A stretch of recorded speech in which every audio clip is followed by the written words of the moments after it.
Pearson and Mrs. Fitzgerald talking to each other. And Mrs. Pearson shares about mistreating her.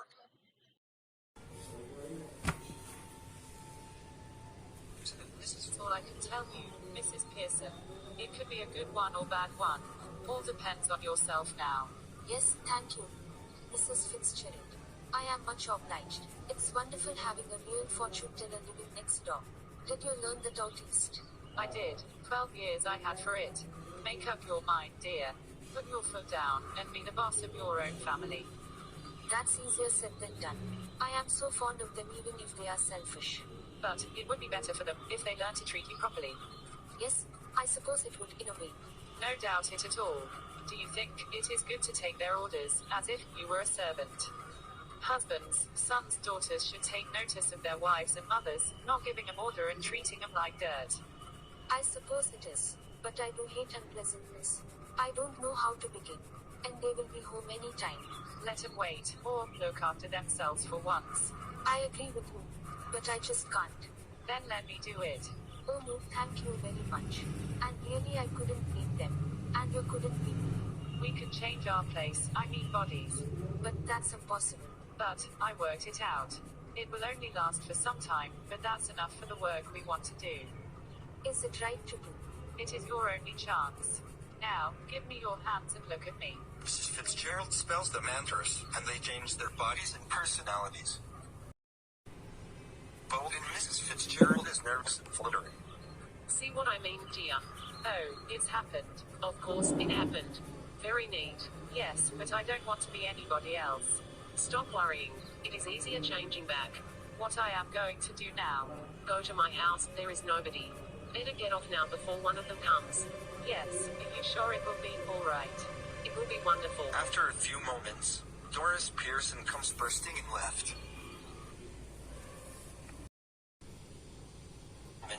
Doris Pearson comes bursting in left. She is a pretty girl in her early 20s. Mom, you will have to iron my yellow silk. I must wear it tonight. What are you doing, Mom? What do you think I am doing? But you are smoking. That's right, dear. No law against it. Is there any? But I thought you didn't smoke. Then you thought wrong. Are we having tea in the kitchen? Have it where you like, dear. Do you mean it isn't ready? Yours isn't. I've had all I want. Mom, what's the matter with you? Don't be silly. It's not me being silly. I've been working hard all day. And you can't even get my tea ready. Did you hear what I said about my yellow silk? No, don't you like it now? I never did. Of course, I like it. And I am going it to wear tonight. So I want it ironed. Want it ironed? What do you think it's going to do, iron itself? No, you are going to iron it for me. This time I don't. I work twice the hours you do and get no wages for it. Why are you going to wear your yellow silk? Where are you going? Out with Charlie Spence. Why? Why shouldn't I go out with him? Can't you find anybody better? Instead of buck-teeth and half-witted. Oh, shut up. He isn't. I am leaving. Doris leaves in the left, and Cyril enters into the room. Doris leaves in the left, and Cyril enters into the room. Hello, Mom. Is tea ready? No, Why not? I couldn't bother. What's the idea then? Just a change. Well, change your mind. I don't have much time. I have plenty of time. Yes, but I haven't. Got a busy night tonight. Did you put my things out? Can't remember, but I doubt it. You said you'd have to look through them first if there was any mending. Yes, well now I've decided I don't like mending. That's a nice way to talk. What if we also talk like that? You all do talk like that. You won't do anything, but want me to do everything. I don't get this, Mom.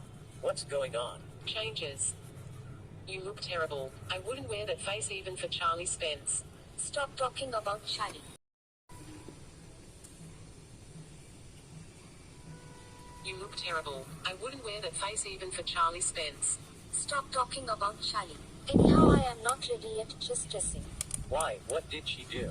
Never you mind. Have we any stout left? I can't remember. Bottle or two, I think. But you don't want stout now. I do.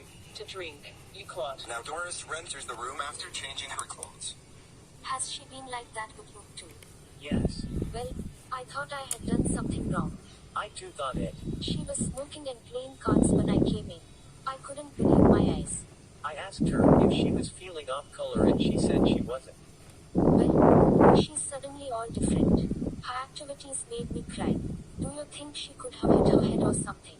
Do you mean she is Barbie? No, she might have concussion. Sounds far-fetched. What is it? If she's going to be like this when Dad comes home. You two are always talking about being grown up. Why don't you both try for once to be your age? Can't we laugh now? Yes, if it is funny. Go on, tell me. Make me laugh. You never understand jokes, Mum. I was yawning at your jokes before you were born, Doris. What's making you to talk like this? What we have done? Nothing. If you won't get a tea ready, then I'll find something to eat myself. Why not? Help yourself. I have been working for all day. 8-hour day. Yes, 8-hour day, and don't forget it. I have done my 8 hours. That's different. Of course it is. It was. Now it isn't. 40-hour week for all now. Just watch it at the weekend when I have my 2 days off.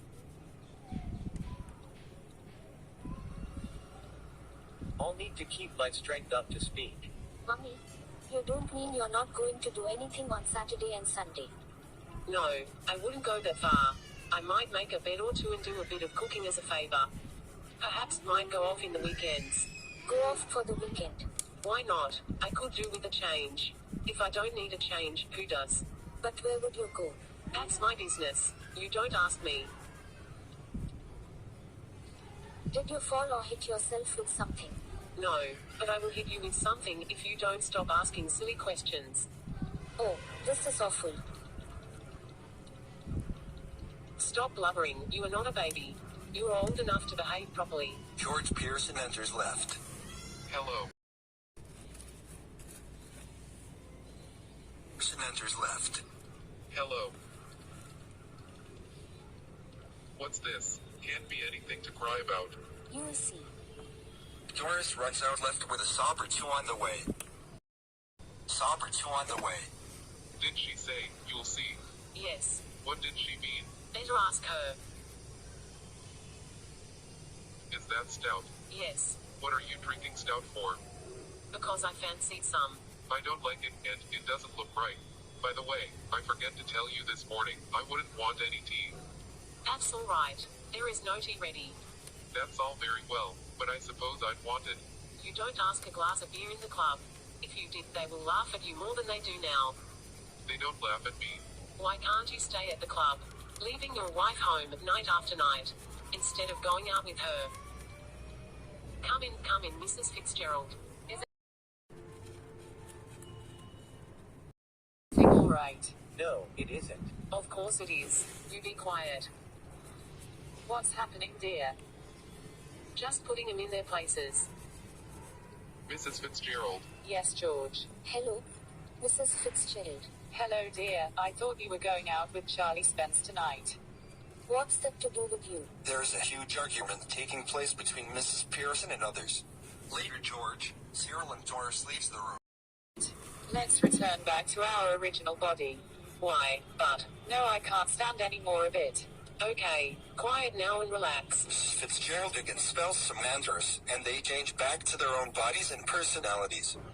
Ah, well, I enjoyed it. But I didn't. Don't ask any sorry to them. Okay, I won't. But remember, keep firm, or you've had it. Hoy, you can come in now. I am just off, to let you enjoy yourself. No objections, I hope. No, Mother. Whatever you say. Shall we play rummy? Children, you get the supper ready while I have a talk with your father. That suits me. What about you two? Yes, we will. I think it would be lovely. Thank